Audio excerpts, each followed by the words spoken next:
dans tout chemin spirituel, il y a des moments de doute et des crises, et même des saints tels que Mère Teresa ont traversé de grandes périodes de doute au niveau de leur foi.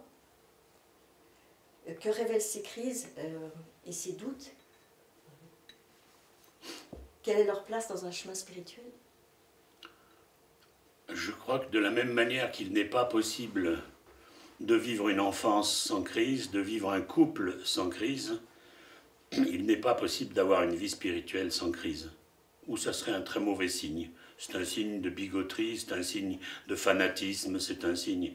Il est normal, il est nécessaire qu'une voie spirituelle soit entrecoupée de crises. Quelle est la nature des crises? La nature des crises, c'est jusque-là, nous avons compris un certain nombre de choses, nous avons accepté de digérer un certain nombre d'enseignements, et la crise affleure à partir du moment où il nous faut comprendre des choses qui sont insupportables pour nous. C'est-à-dire la crise va nous interpeller au moment de l'impossible compréhension, l'insupportable compréhension. Ah non, pas ça, je veux pas passer par là, je veux pas que ça...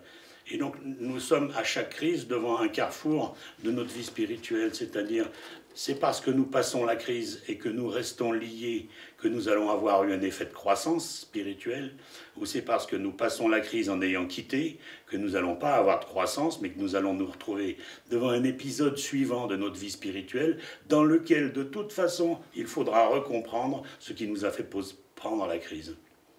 Donc, soit à la sortie de la crise, on a grandi intérieurement, soit à la sortie de la crise, on a quitté et on est allé chercher ailleurs les mêmes réponses qui, de toute façon, nous convieront au même rendez-vous, mais un peu plus tard.